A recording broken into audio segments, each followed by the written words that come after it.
आज के मुख्य समाचार। हिमाचल प्रदेश पुलिस कांस्टेबल भर्ती की लिखित परीक्षा 15 जून को। हिमाचल प्रदेश में स्मोरों की खरीदने और बेचने और परिवहन पर पूर्ण प्रतिबंध। शिमला में 24 और 25 मई को बारिश। पुराने बस स्टैंड पर भिखारियों के बीच झगड़ा। कारगिल के त्रास सेक्टर में शहीद हुए अग्निवीर नवीन कुमार। पेंशनर एसोसिएशन में फूटा विवाद। शिमला नगर निगम ने करी बड़ी पहल। अब समाचार विस्तार से। हिमाचल प्रदेश में मौसम ने एक बार फिर करवट ली है। मौसम विभाग ने आगामी 3 से 4 दिनों तक राज्य के कई हिस्सों में बदले मौसम के चलते अलर्ट भी जारी किया है। विशेष रूप से 24 और 25 मई को शिमला जिले में गरज के साथ बारिश, ओलावृष्टि और तेज हवाओं की संभावना जताई गई है। मौसम विभाग केंद्र शिमला के अनुसार पश्चिमी विक्षोभ के सक्रिय होने से राज्य के मध्यवर्ती और ऊंचाई वाले क्षेत्रों में मौसम में अचानक बदलाव देखने को मिल सकता है। तेज हवाओं और ओलावृष्टि के कारण फसलों को नुकसान पहुंचने की संभावना भी जताई जा रही है। मौसम विभाग ने किसानों से अपील की है कि वे मौसम की जानकारी पर नजर बनाए रखें और आवश्यक सावधानी बरतें। देखिए, एक वेदर सिस्टम, एक साइक्लोनिक सर्कुलेशन हमारे पास पंजाब और एडजॉइनिंग कह सकते हैं हरियाणा और हिमाचल प्रदेश के आसपास बना हुआ है। तो थोड़ा ईस्टर्ली फ्लो हमारे पास आ रहा है, तो मॉइस्चर अवेलेबल है। साथ में एक जो ट्रफ लाइन है, कह सकते हैं कि जो साइक्लोनिक सर्कुलेशन है जो पंजाब से लेकर है साउथ ईस्ट यूपी तक बना हुआ है। तो ये दो सिस्टम बने हुए हैं, इनके चलते हमारे पास थोड़ी सी नमी हिमाचल प्रदेश में पहुंच रही है। और देखेंगे कि दिन के टाइम में, चूंकि ये समर सीजन चल रहा है हमारे पास, तो इस समय टेम्परेचर दिन के टाइम में बढ़ता है। और जब दिन के टाइम में टेम्परेचर बढ़ता है तो वो हमारे पास थंडर क्लाउड फॉर्मेशन के लिए फेवरेबल होता है, सीवी क्लाउड का फॉर्मेशन होता है। तो मोस्टली आप देखेंगे कि जो आफ्टरनून के बाद जब टेम्परेचर बढ़ जाता है और नमी अवेलेबल होती है, तो आफ्टरनून के बाद इस तरह की एक्टिविटी होती है। तो यही एक्टिविटी हमारे पास कल भी देखी गई थी, जो कि आप देखेंगे कि पूरे हिमाचल प्रदेश में थंडर स्टॉर्म, लाइटनिंग हुई है और तेज हवाएं चली हैं। जैसे कि आप देखेंगे कि कुफरी में लगभग 80 के एमपीएच की स्पीड से विंड चली है। शिमला में 54 के एमपीएच की स्पीड से विंड चली है। साथ में देखेंगे ऊना में और 3-4 स्टेशन और हैं जहाँ पर आपके पास हेल स्टॉर्म भी रिपोर्ट हुआ है। तो ये टिपिकल हमारे पास प्री मानसून या समर सीजन का फीचर्स होता है। जब भी एक्टिविटी होगी इस तरह की तो थंडर स्टॉर्म होगा, लाइटनिंग होगी और आपके पास काले बादल आएंगे। और मोस्ट ऑफ द टाइम देखेंगे कि ये आफ्टरनून में होता है, 2-2:30 बजे से स्टार्ट होता है और 5-6 बजे तक हमारे पास ये कंटिन्यू रहता है। तो ये इस तरह की एक्टिविटी जो है समर सीजन की फेवरेबल होती है, कंडीशन फेवरेबल होती है, साथ में इस तरह की एक्टिविटी होती रहती है। देखिए, अभी जो है फिलहाल अभी आप देखेंगे कि जो वार्निंग और उसकी बात कर रहे हैं, तो हम लोगों ने अभी आज कल और मतलब कहते हैं 22, 23, 24 के लिए भी हमारे पास hail storm, thunder storm, lightning के लिए हिमाचल प्रदेश के लिए वार्निंग है। मोस्टली वो येलो कलर में है, लेकिन जो जहाँ पर हेल स्टॉर्म है, जैसे कि आपके पास कहते हैं कि मंडी डिस्ट्रिक्ट है, कांगड़ा है, कुल्लू है, तो वहाँ पर जो है ऑरेंज अलर्ट है, जो कि हेल स्टॉर्म के लिए है। और बाकी जगहों पर तेज हवाएं चलने की संभावना है। और साथ में जो है आप कह सकते हैं कि हल्की बारिश होगी। बारिश के अमाउंट ज़्यादा सिग्निफिकेंट नहीं होगा, मोस्टली लाइट कैटेगरी में रेनफॉल होगा और 1-2 जगह पर आपके पास मॉडरेट कैटेगरी में हो सकता है। तो फिलहाल जो है यही सिचुएशन हमारे पर रहेगी। येलो अलर्ट तो पूरे प्रदेश में है भी। और जो आपको डिस्ट्रिक्ट मैंने आपको बताया, ऊना, कांगड़ा और बिलासपुर, यहाँ पर आपके पास हेल स्टॉर्म के लिए ऑरेंज कलर में वार्निंग जारी की गई है, जो कि अगले 3 दिनों के लिए है। उसके बाद थोड़ी सी एक्टिविटी में कमी आने के चांसेस है।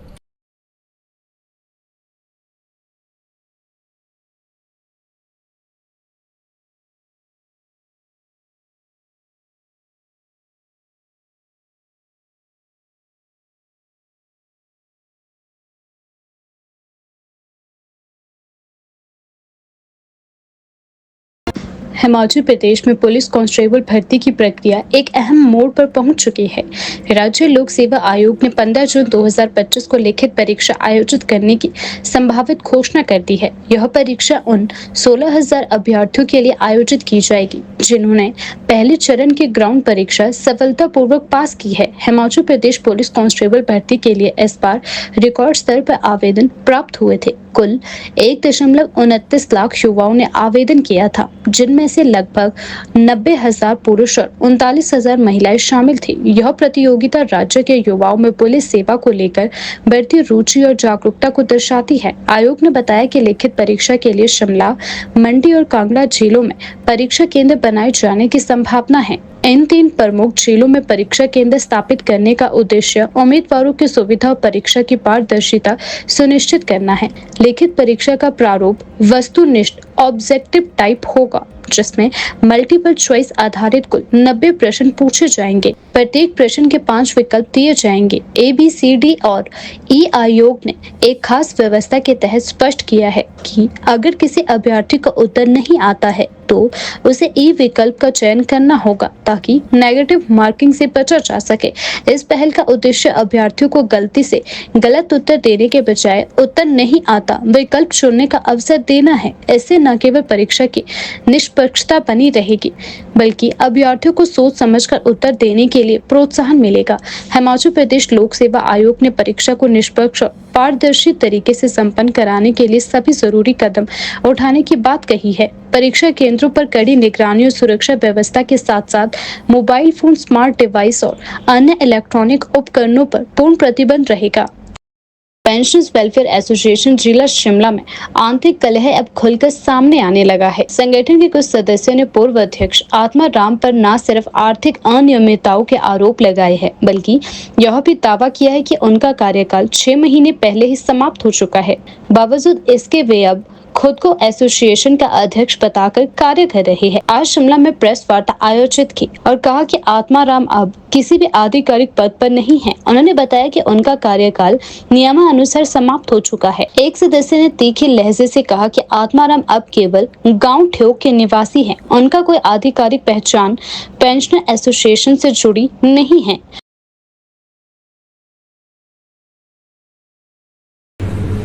जो आप देख रहे हैं रोज अखबारों में आ रहा है कि 2 गुट की बात कर रहे हैं कि 2 गुट हो गए हैं। मैं इसका बिल्कुल खंडन करता हूं कि 2 गुट कोई नहीं है।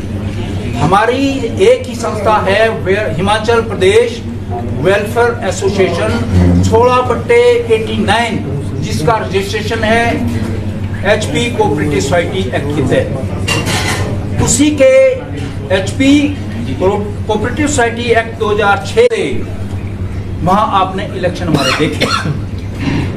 उसके बाद क्या होता है कि जो हमारे भूतपूर्व सो कॉल्ड प्रदेशाध्यक्ष या जिलाध्यक्ष बोलिए आप, आदरणीय श्री आत्माराम शर्मा जी, उनका कार्यकाल, क्योंकि वो 12/10/2021 को उनकी तो उसका मैं ये जीता जागता उदाहरण आपको ये पेश कर रहा हूँ। ये अभी भी क्लेम कर रहे हैं Atmaram Sharma state and district president, और ये अधिसूचना इन्होंने 15/5/2025 को अभी की कि जिला के इलेक्शन हम 23/5/25 को अगले आने कल करेंगे और कालीबाड़ी हॉल में करेंगे। अब आप हिमाचल प्रदेश में अफ्रीकन स्वाइन फ्लू के मामलों में वृद्धि के बाद पशुपालन विभाग ने सख्त कदम उठाते हुए पूरे राज्य में सूअरों की खरीदने और बेचने पर और एक स्थान से दूसरे स्थान पर ले जाने पर पूर्ण प्रतिबंध लगा दिया है। यह निर्णय राज्य के बिलासपुर जिले के झंडोता उपमंडल की कोलका पंचायत में एक पिग फार्म में संक्रमण की पुष्टि और 36 सूअरों की मौत के बाद लिया गया है। कोलका पंचायत में अफ्रीकन स्वाइन फ्लू के कारण एक फार्म में 40 में से 36 सूअरों की मौत हो चुकी है, जबकि शेष 4 सूअरों को विभाग द्वारा नियमानुसार मारा गया है। पशुपालन विभाग ने फार्म को पूरी तरह खाली करवा दिया और साथ ही 3 से 6 महीने तक चलने वाले सैनिटाइजेशन प्रक्रिया भी शुरू कर दी है। इससे पहले भराड़ी क्षेत्र के बलौट में भी 2 पिग फार्मों में संक्रमण के मामले सामने आए थे। सभी प्रभावित क्षेत्रों में सैनिटाइजेशन और निगरानी के निर्देश दिए गए हैं। राज्य पशुपालन विभाग के निदेशक डॉक्टर संजीव धीमान ने बताया कि अफ्रीकन स्वाइन फ्लू के मामलों के बढ़ने के कारण प्रदेश भर में सावधानी बरतने का निर्णय लिया गया है। किसी भी स्थिति में सूअरों की खरीद, बिक्री या परिवहन नहीं किया जाएगा। यह प्रतिबंध आगामी आदेशों तक प्रभावित रहेगा और सभी जिला पशुपालन अधिकारियों को इसका सख्ती से पालन सुनिश्चित करने को कहा गया है। पशुपालन विभाग ने पशुपालकों और पिग फार्म संचालकों से अपील की है कि वे किसी भी लक्षण की स्थिति में तुरंत नजदीकी पशु चिकित्सालय से संपर्क करें और सरकार द्वारा जारी दिशा निर्देशों का पालन करें ताकि संक्रमण को फैलने से रोका जा सके।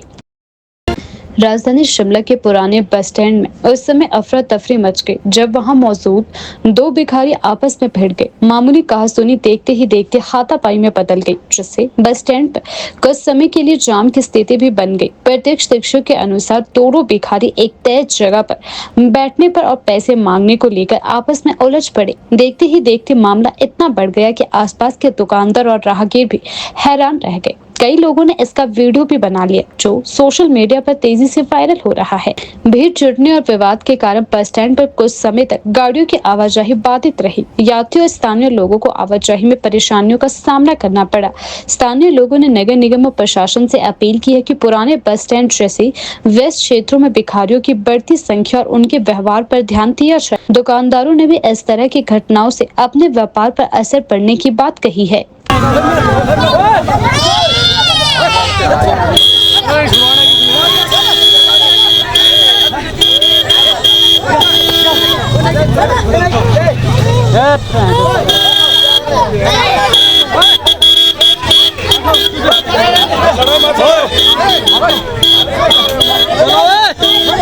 शांत हो जाओ।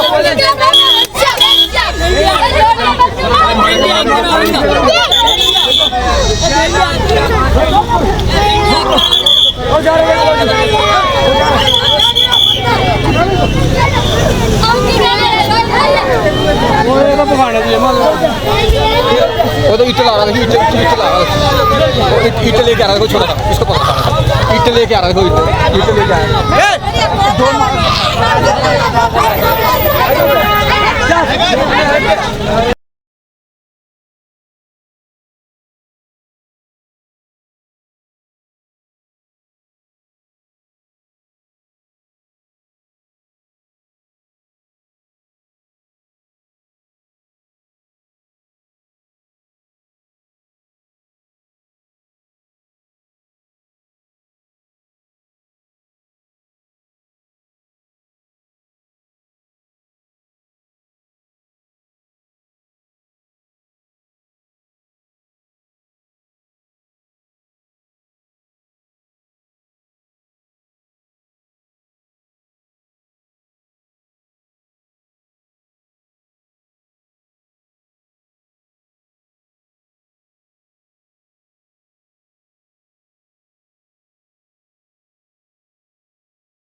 शहर वासियों के लिए एक राहत भरी खबर है। शिमला नगर निगम अब जन्म और मृत्यु प्रमाण पत्र पाने की प्रक्रिया को पूरी तरह से ऑनलाइन करने जा रहा है।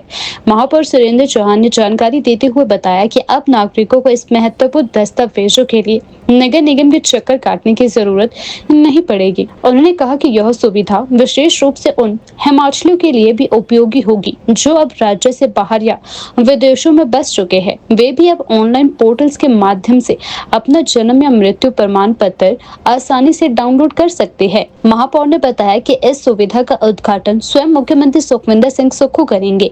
यह पहल डिजिटल इंडिया की दिशा में एक और महत्वपूर्ण कदम। माँ, इस बार छुट्टी लेकर आऊंगा तो मेरे लिए लड़की देख लेना, शादी की तारीख पक्की कर लेना। यह आखिरी वादा अग्निवीर नवीन कुमार का, जो उन्होंने अगस्त 2024 में ड्यूटी पर जाते समय अपनी मां से किया था, लेकिन नियति को कुछ और ही मंजूर था। कारगिल के द्रास सेक्टर में हुए भूस्खलन में देश का यह होनहार सपूत वीर गति को प्राप्त हो गया। हनलू गाँव निवासी नवीन की शहादत से पूरे गाँव में शोक की लहर दौड़ गई है। माँ दादा दादी बेसुध है। पिता राममल जो स्वयं सेना में हवलदार थे, 5 साल पहले ही दुनिया को अलविदा कह चुके हैं। बहन शिवानी की शादी हो चुकी है। नवीन कुमार सितंबर 2025 में छुट्टी पर घर आने वाले थे। बहनोई मुनीश कुमार ने बताया कि वे शादी के लिए लड़की देखने आने वाले थे, लेकिन अब तिरंगे से लिपटे नवीन की पार्थिव देह ही गांव लौटेगी। गांव का हर निवासी शोक में है। जो बेटा घर में खुशियां लेकर आने वाला था, अब मातम छोड़ गया है। नवीन स्कूल और कॉलेज में अत्यंत होनहार विद्यार्थी था। विधायक विपिन परमार, कृषि बैंक चेयरमैन संजय सिंह चौहान, पंचायत प्रधान वंदना और जिला पार्षद राजेश धीमान और पुलिस चौकी प्रभारी सुनील कुमार ने शोक व्यक्त करते हुए परिवार से मुलाकात कर संवेदनाएं प्रकट की। नवीन कुमार की शहादत ने यह सिद्ध कर दिया कि अग्निवीर सिर्फ सैनिक नहीं होते हैं, वे देश की आत्मा होते हैं। देश इस बलिदान को कभी नहीं भूलेगा।